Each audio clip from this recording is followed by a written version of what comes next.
You look fine now. Okay. All right. Good. We're on. What are you doing? Stop playing with your stuff. Oh, fix mine now. Al Connors and Brad McNeil are here from Crush Improv. Hello. Thanks, Kurt. Guys. These two men are a mess. Yeah. Got to tell you. So what's going on with you fellas?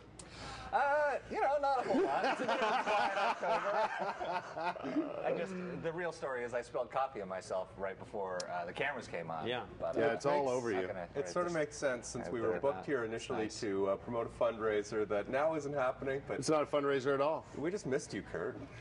It's good to have you here. I'm glad. You have improv when? Monday nights? We do. First Monday of every month at the Elmdale Tavern in Mechanicsville. Yeah, we had a great show this past Monday on the 3rd. Did you? I looked at my notes this morning. It says you can find their show the first Monday of every night at the Elmdale Tavern.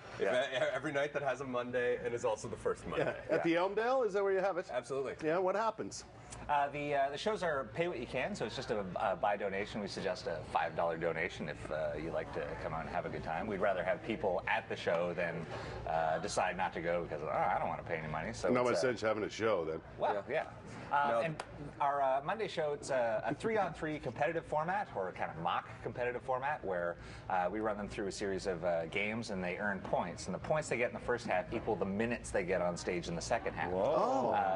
And the audience kind of does the voting. So if the audience doesn't really like you, they don't have to see that much more of you in the second half. So fair enough. That's good enough. That's a quick It's like the invisible giant hook comes out. Yeah. Right? Yeah, exactly. Takes you off the stage. And it's just enough stakes, performers, what do performers like more than stage time? So it's kind of high stakes in that sense, but at the same time, everybody's just having a good time.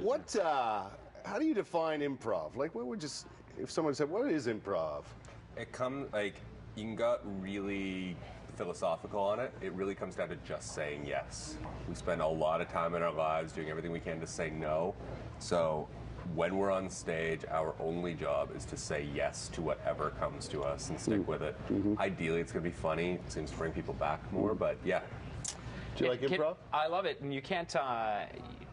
You can never tell where it's going to go, right? Yeah. You have to be very, very fluid with the whole thing. You have to accept that it's never wrong. That's the tough part, because I think most of us, people go into improv. No, I don't agree with you. We were going to play a Twitter game, but we're not going to do that. Okay. Right? Yeah. Perfect. Well, it's What's our game going to be? What would you like our game to be, Brad? What we want to try here? Are we going to start without right now? Okay. Okay. So, fellas, what brought you here this morning? Do you mean specifically to the station or to see you? Do you mean what got me up first thing this morning? Well, apparently it wasn't the coffee. Is it that obvious that the stain is right here on my pants? Do we have something to cover that up with? Yes. What gets out coffee stains? Detergent. Brad, do you have a little Tide pocket stick remover? Do you want to borrow my pocket square to wipe yourself up with? Would you mind if that got stained with coffee? They have a segment where we're going to show how to get stains out later, right? Oh, I forgot. That's the end of the questions game. So this is a little questions game, right? That's fun. So any question I ask, you come back with a question sort of thing? I refer to it as the best cocktail party game. Because if you think about it, when you're at a cocktail party, everyone thinks they had a good conversation if you ask them lots of questions. And then you walk away going, what just happened? I have a boss who plays this game 100% of the time. Yeah.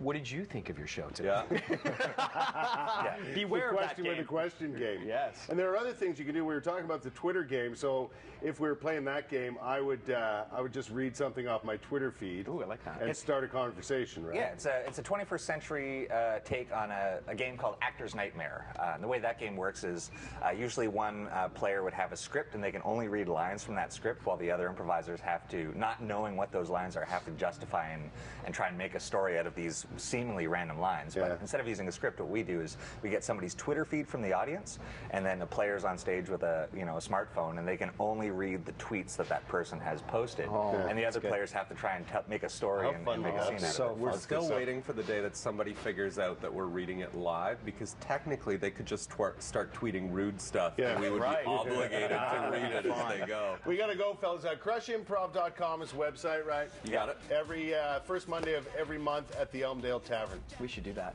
We should. That'd be fun. We You guys should want do to put that. a team in? Oh, A team? I would do it. Okay. Yeah. Let's do it. Get Leanne, team of 3. And You then, can tell by this interview that Is I'm it late at probably night? very good.